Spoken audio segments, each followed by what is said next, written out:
You are listening to the Critical Mass Radio Show, Orange County's business talk show, focused on exploring topics of interest to CEOs who are leading middle market companies. With your host, Richard Franzi. Hello, and welcome to Orange County's longest running business talk show. I am your host, Rick Franzi, and I'm excited to have as our guest today, Steve Healis. And Steve is the founder and president of White Glove Logistics. And as you can see, if you're watching the live stream, he's in the shop, baby. So we got him real time, all the time. Steve, welcome to the program. Thank you, Rick. I'm glad to be here, and thank you to Haley behind the scenes, and really appreciate the work you guys put into this. Yeah, it's our pleasure. Let's start with your origin story.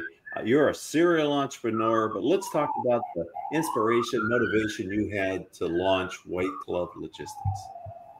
Well, I started out actually selling avocados on our street, because when I grew up in Whittier, we had 9 avocado trees, and we would harvest them, and there'd always be those avocados that were left that we couldn't quite get, and I'd go around in a wagon and I would sell them, and my neighbor would say, hey, I won't get paid till Thursday. So I'd show up Thursday with the avocados and sell them. And then we got into the parakeets. My mom was actually a stay-at-home mom, and she was the entrepreneur in the family. So she was into the parakeets. I took over that business at 10, and I love the idea that you can kind of control what you're doing, but knew I had to go to college because my dad worked for the LA County Road Department. And he said, you got to get a degree. We can't pay for it, but you got to get a degree. So I went to Cal Poly Pomona, got a degree in industrial engineering, and worked during the summers to pay for the education. And believe it or not, when I graduated in 1982, my whole education cost $1,200. Can you imagine that today? No. And so I worked for Procter Gamble because Procter Gamble hired engineers to be managers. And that's where I learned how to manage, how to hire and fire. And I met a person there that was the same age as me. You know, we're like 23, 24, and he had a Mercedes and an airplane. And I'm like, how can you afford a Mercedes and an airplane? And he said, well, I have this little janitorial business where I go on Sundays and I make $1,000 a month, and that makes the payment on the Mercedes and the airplane. And I'm like, wow, I left Procter & Gamble after 5 years, went to Frito-Lay up in the Pacific Northwest, and then Technicolor in the Valley. And it was a great ride, but I realized I didn't want to work in corporate America. And so my friend still had the little janitorial service. He had hired one employee, and he was a car guy too. You know, he had a Corvette, and I was in the movie industry. So of course I'm driving a Ferrari at age 27. And so we decided to cash our chips in. And our first customer was in Costa Mesa because he lived in Brea. And we pulled up on a Friday afternoon with a Mercedes, a Corvette, and a Ferrari. And they're like, wait, these are the janitors? You know, so we did that for 6 years and split because I had a dream. I wanted to get big. So I took 20 employees, and my dream was to be efficient because that's my degree, as efficiency expert. So I got a limousine as a mobile office, and that made my time more efficient. And I also made it available for my customers. And I said, in order to qualify for the limousine, you have to be current on your payments and doing at least $1,000 a month. And you pay the driver $20 an hour. In the late 80s, early 90s, that was cheap for a limousine. And so we just shot up like a rocket because we did a really good job, learned a lot about business, learned a lot about people. I learned at Procter & Gamble how to be professional and hire and fire. And in the business, what was great is I can get up and think of something and make it happen that day. Right. So that's what got me started. And I did that for a number of years and opened offices all over. We had 450 employees, made the Inc. 500, all those things that go with it. And I had a company out of Texas that said, we want to buy your company and we're going to write you a check. But we need to get rid of this person and close this office, because we don't need them. I'm like, wait, these are the people that helped me grow the company. And so in 2002, I came up with the idea, I didn't want to sell the company, but I didn't want to run it. So I decided to sell it to the people that were running it. Not like an ESOP, but just my top people. And so that's what I did. It came together in 2003, and I sold 85% of the stock and kept 15%. And instead of getting 15% off the bottom, I got a 3% royalty off the top. And I asked my attorney, how long can I do a royalty? He goes, 50 years. So we signed a 50-year royalty agreement in 2003. Okay. And I just met with one of my Orange County people I sold to today for lunch. And it's like a mafia thing. We talk, we still have somebody after 20 years, because you know it's lonely at the top. Yes. At the end of the lunch, he wrote me a check. He gave me a check. And so I have another 28 years left on that. And it worked out well, allowed me to do other businesses. What a great way to structure an exit that doesn't put a lot of pressure for cash on the new owners, but gives you a long tail of income that is kind of a foundation for other things. That's well, what's really great too, what worked out well for me is that, I mean, you get a lump sum of $1 or $2 million and you know what happens, it's gone, and you try to invest it in stock and whatever, safe ones, you're not going to make enough to live on. Right. So I started Pass the Baton to help other people do that. And it did two things for me. It gave me a stream of income with really only 3 lunches a month, which isn't a bad schedule for that kind of pay. And then I was able to do other businesses. And so I became the business person. Anybody had a business idea? Yeah, let's go, let's go, let's go. And so that was good. But then as they're up and running, we all got very comfortable. And so I got very complacent. And so I was just getting checks and meetings and was really good at doing nothing. And so that led me into, okay, what am I going to do now? You know, I just turned, excuse me, I just turned 65, and I'm kind of opposite. A lot of people retire when they're 65. I've been retired kind of for 20 years. I tell everybody the best job you can have is a semi-retired entrepreneur, because you can always come back in. Right. And so what really motivated me is I got married a year and a half ago to a woman from Brazil who is amazing, most disciplined person you'd meet. And so she taught me how to do intermittent fasting. And the easiest way, because I'm either really smart or I'm really dumb, because I can take really concept things, but I have to make it simple. So a lot of people don't understand intermittent fasting, but the way I tell them is just skip 1 meal a day. And at the time it takes you to make that whatever meal, I do breakfast, then go to the gym. So I go to the gym every day, work out with weights, and I'm telling you, Rick, I feel better than I ever have. And what motivated me is when I met her, I looked in the mirror and I'm like, I can't suck my stomach in anymore. You know what I mean? And yeah, so I know. My friends now, it's like, all too familiar. You know what I mean? It's like, do you like how you look? And most of us don't. And so I just had that whole thing. It's like, you know, I want to live at my peak. And she has taught me to do that. And so through that process, I'm like, okay, I'm ready for new opportunity. So I went on LinkedIn and other places and thought, let me get a job. That'd be kind of fun. I haven't had a job in 30 some years, and I couldn't find a job. It was really difficult. So I thought, okay, let me see my checklist. And so I wanted a business that was 9 to 5, Monday through Friday, you know, wasn't like weekends, wasn't too demanding. I have a Whittier house that has a lot of stuff. So I needed a place to put stuff. And so that led me to do some investigations into warehousing businesses. And that's what got me into white glove. So tell me and the audience a little bit more about white glove logistics. What's your niche? What problems are you solving? Here's the best way to understand it. So let's say that you are building a new house or remodeling an existing home, and you order a bunch of new furniture. It doesn't come on the day you move in. It always comes in, you know, before, who knows when it comes in. And so I saw a real need because I lived that. You know, I've had like 17 homes that I set up, and, you know, I do flips and, you know, some staging and those kind of things. But you pick out furniture and all of a sudden it shows up, and what do you do with it? And so the other thing that got me motivated to do this is when you hire a typical moving company or friends or whatever, the white furniture always gets smudges. So that's when I thought, well, what if we actually use white gloves? you know, everybody talks about a white glove service. What if we had white gloves? And so that's how the idea came to be. But then I'm like, there's a million white gloves. How do I be different? And so that's when I came up with the glove with a GLOV, and the O has a little arrow over it. So it's kind of that moving forward, being different. And so that's the niche that we're targeting. And so, because I've got, you know, a crew, I've got other places where I've done that, but I looked at like the opportunity in Irvine and Newport Beach and Newport Coast. And a lot of my competitors don't even advertise. They're so busy. There's not very many of us in this niche.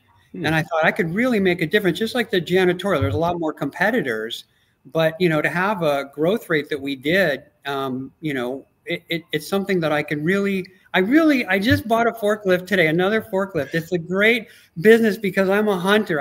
you can see some of my stuff. I like to scrounge. And so I got this truck, you know, you get to look it up, 50 trucks and find the right truck. And, you know, I got this rolling ladder and I got it, the leg was broken and I welded that. And so it's a great thing where I don't have to have so many employees. I can have 2, I can have flex employees, and I can go out with them and make sure that we get the white glove treatment. You know, we work with interior designers and real estate and home stagers, and we just make sure that, you know, and again, when I've moved before, I tell my crew, it's like, get the biggest truck you can get, because you see these trucks that the movers have and everything is crammed in there and always gets damaged. And I'm like, let's just load it on the floor and make it so that it doesn't get messed up. So that's how I started White Glove Logistics. That's a great story. I knew you were going to be an interesting storyteller. I'm wondering if you can think back to a piece of business advice, Steve, someone you picked up somewhere along the way, and is there something you can pay it forward and share it with my audience?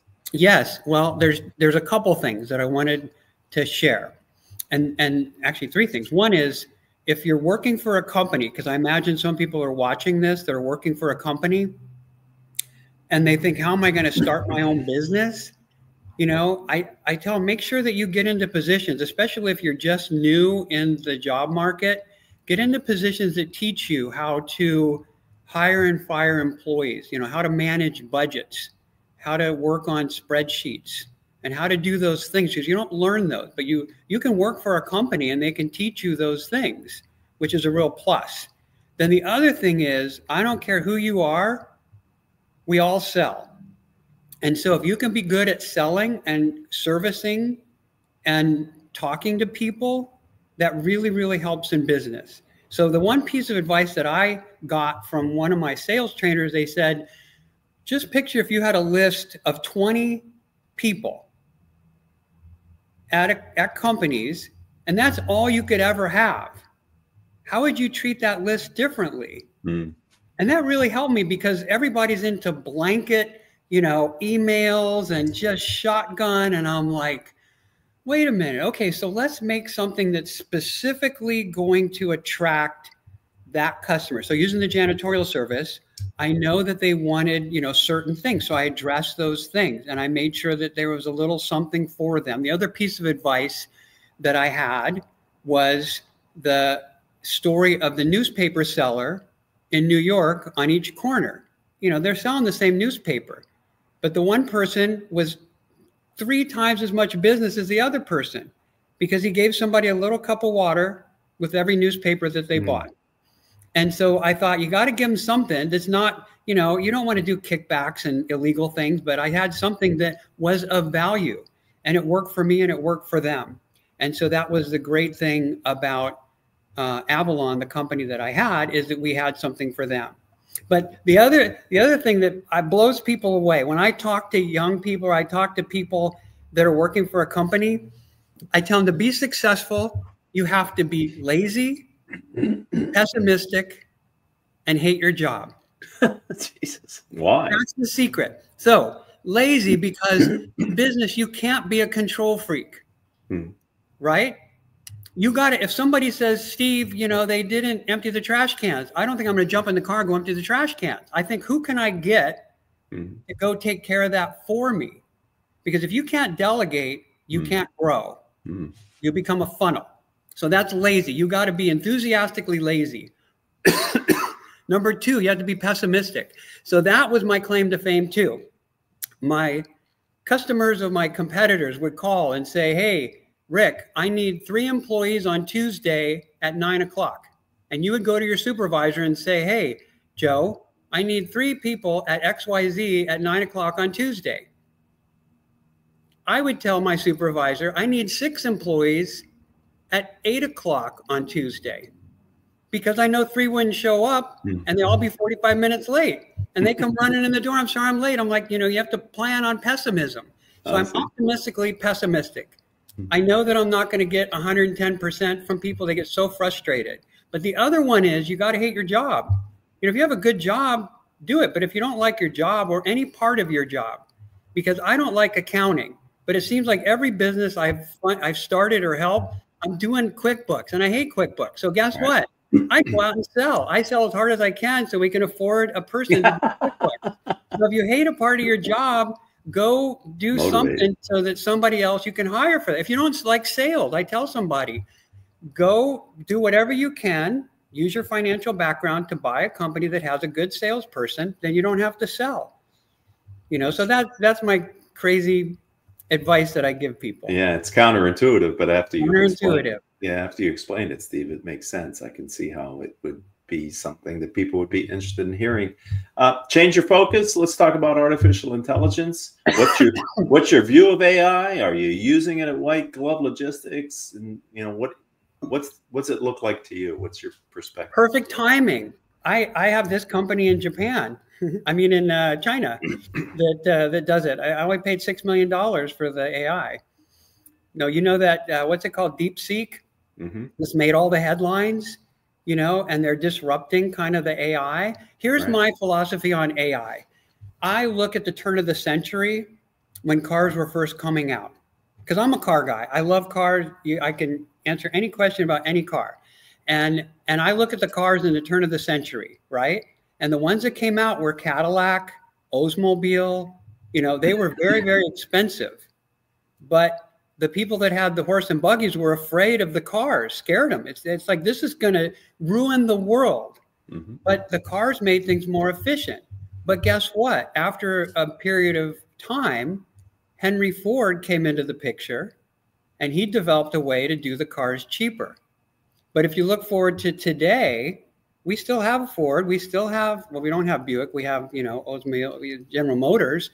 But there is a differential. So I see AI as a tool.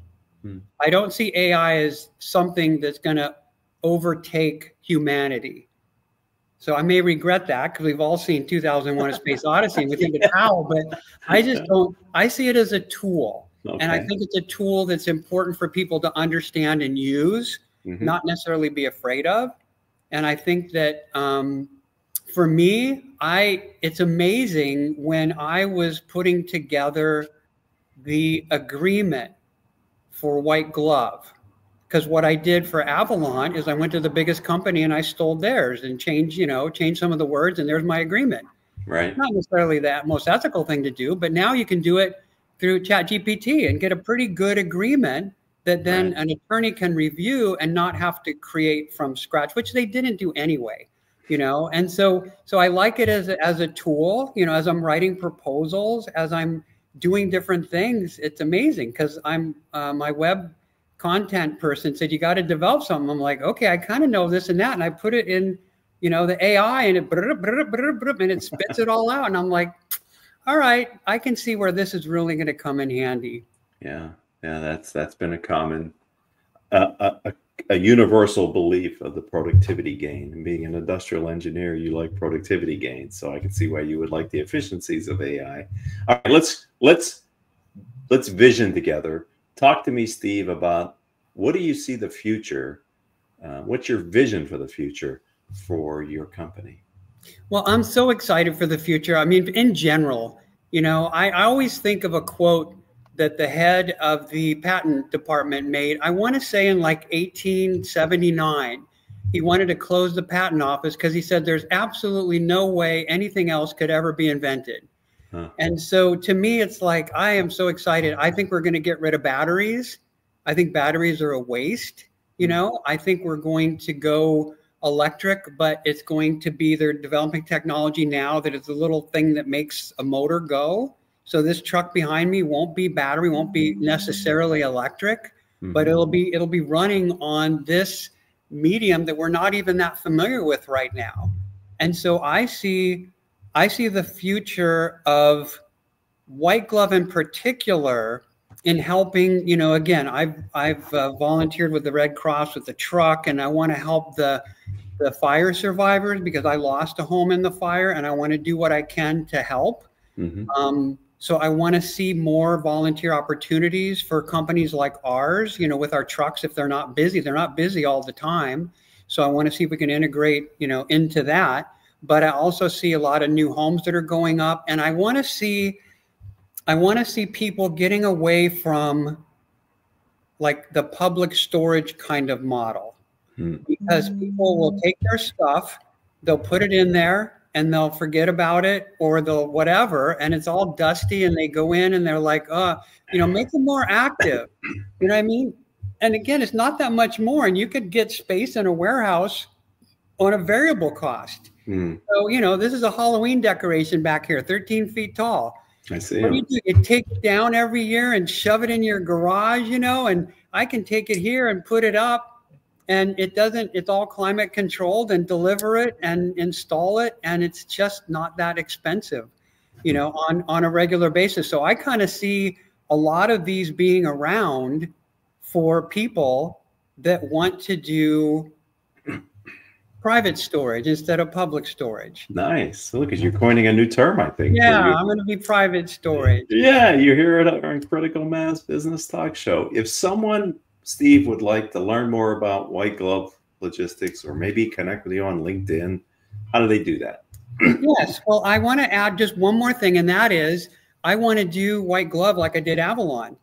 So my wife is studying to be a helicopter pilot. So we're going to integrate a helicopter into this business, because if you're building a house, wouldn't it be great to go up and do a video with the architect and the interior designer of the house?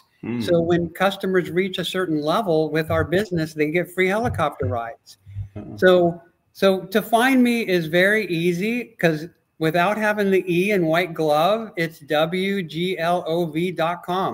Okay. And so we're putting the information on the website. On LinkedIn, I have the only name. Just look up Steve Healis, and you can't not find me. And you can message me there. You can text me. There's so many ways to get in touch with me. So just get a hold of me. And so what I'm doing is a promotion on my flyers, because I'm big into cold calling. So I'm giving out flyers to my interior decorators and my neighbors and hotels and businesses, and I give them one glove. And I tell them, give me a call. Not only do you get the other glove, but you also get to hear how we help each other in business. So that's going to be my little cute promotional item. That is. It made me think of Michael Jackson there for a second. There you go. It's not glittery. It's got gripping material, because we tried the regular white gloves and everything slips and breaks. So it's the white glove with the grip. And nice. So when you come to visit me, I'll give you 2 white gloves. There you go. Fair enough. And I want to thank you for your time. I told the audience at the top of the show we had a good one planned for you. And Steve, you did not disappoint. Thank you very much for your time. Thank you, Rick. I appreciate what you do. And I'd like to thank the audience. You are part of Orange County's longest running business talk show. Steve's episode will join our catalog of over 1,500 shows that we've done over the years.